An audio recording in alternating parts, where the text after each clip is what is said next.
In this video, we'll be looking at factorising quadratics of the form ax squared plus bx plus c, where a equals 1. And we're dealing with scenarios where all constants are positive. We'll discuss these two questions at these timestamps. Let's get into it. Before we consider factorising x squared plus 5x plus 6, I'm going to drop the plus 6 for just a moment. Now, normally when factorising, we look for any visible common factors, such as x in this case. And as we know, when factorising this expression, we get left with brackets containing x plus 5. However, as soon as we add a constant to the end of the expression, such as adding 6, we can no longer factorise in this way. This is because there are not any convenient common factors. So instead, we're going to need two sets of brackets in order to factorise. So let's get this started. When factorising the following expression, the first step is to try to look for any visible common factors. But since there aren't any, we'll skip this step. The second step is to notice that because we have a quadratic written in the form ax squared plus bx plus c, where a is 1, we're going to factorise this in terms of two brackets and place the x at the start of each of the brackets. Next, we need to decide on the constants that are paired with the x terms inside the brackets. And in order to do so, this comes on to the important third step. For the third step, we need to consider a pair of numbers that multiplies to give us the value of c, which is 6, and adds to give us the value of b, which is 5.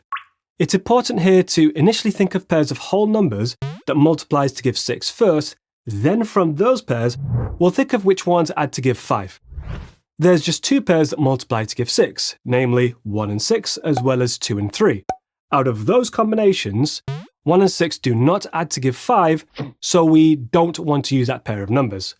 However, 2 and 3 do add to give 5, so that's the pair that we want. All we need to do now is place those individual numbers inside each of the brackets, and the order doesn't matter whether you place the 2 or 3 inside the first bracket. And that's the question complete. Before I close out this section of the video, there are 3 points I want to add here. First, you can easily check whether this works by expanding the brackets. Multiplying the first terms, we have x times x, which is x squared. Multiplying the outer terms, we have x times 3, which is 3x. Multiplying the inner terms, we have 2 times x, which is 2x. And multiplying the last terms, we have 2 times 3, which is 6. Now we can add each of the terms together, then simplify to get left with x squared plus 5x plus 6, which matches the original expression.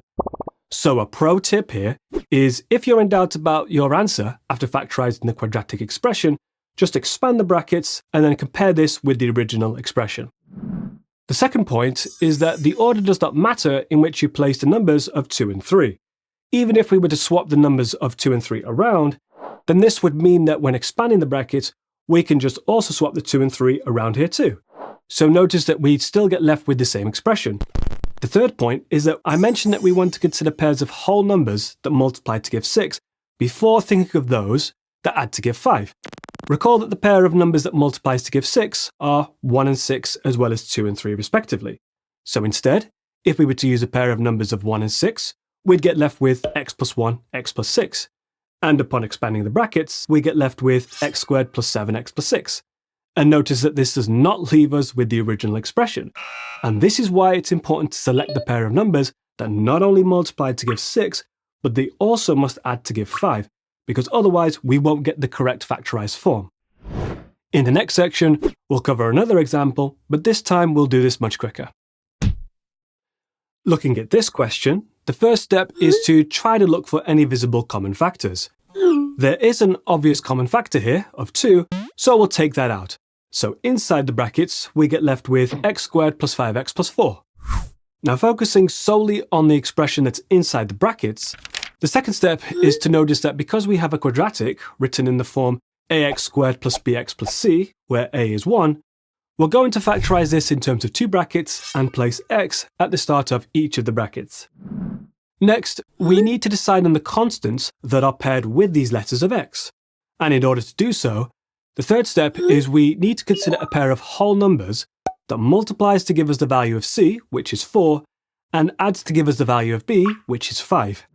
Let's initially think about the pairs of numbers that multiply to give us 4, then from those pairs, we'll think of those which add to give us 5. The combinations that multiply to give us 4 are 1 and 4, as well as 2 and 2. And out of those combinations, 1 and 4 do add to give 5, so that's the pair that we need. We can now just discard the other pair. All we need to do now is place those individual numbers inside each of the brackets, and this makes the factorized form to be the following. And again, if we want to check out our answer, we can easily expand the brackets and compare this with the original expression. So that's going to do it. In the next video, we'll be factorizing quadratics where some of the numbers in the expression will be negative, so you definitely don't want to miss that one. Don't forget to subscribe for more free content just like this, and turn on all notifications so you don't miss any uploads from this channel. If you have any questions, just pop them in the comment section below. Thanks for watching, and I'll catch you in the next video.